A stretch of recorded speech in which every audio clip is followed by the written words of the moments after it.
Hello and welcome to Biology in the News. I'm your host, Tiana Duncan, and today we're going to talk about something that affects millions of people every day, and that is asthma and how it's being impacted by something much bigger than climate change. Let's dive into how changing weathers and temperatures are making it harder for people to breathe, literally. First, let's talk about what asthma is. Asthma is a chronic condition where the airways in your lungs become inflamed and narrow, making it difficult to breathe. It can cause coughing, wheezing, and shortness of breath. But did you know that weather, especially extreme temperatures, can make that asthma even worse? According to a 2024 article from the Asthma and Allergy Foundation of America, both cold air and dry air and humid hot air can trigger asthma flare-ups. Cold air can irritate the airways, and hot, humid air can trap air pollution, making it harder to breathe. Here's a visual split-screen image of snowy weather in hot city with mug weather.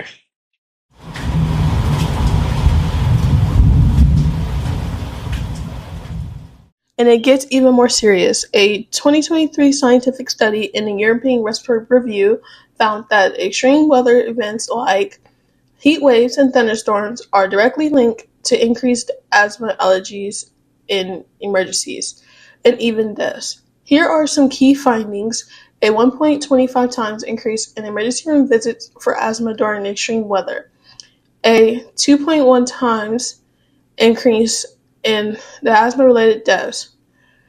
Children and women were more vulnerable during these times. Kids had a 1.19 times greater risk, and women had 1.29 times risk.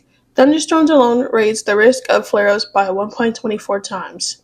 Here's a visual infographic with the stats on the screen. This shows just how deep climate change is connected to the respiratory health.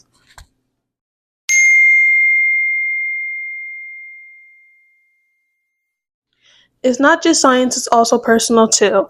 I recently saw a TikTok where people were talking about how the changes in the weather makes it harder to manage their asthma, and some of them showed off a new inhaler designed for weather-related symptoms.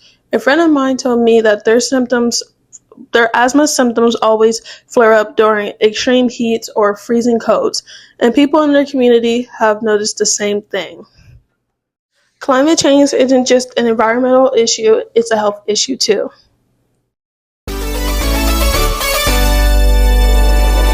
So what can you do to stay safe? Here are a few tips to stay safe. Check air quality alert daily.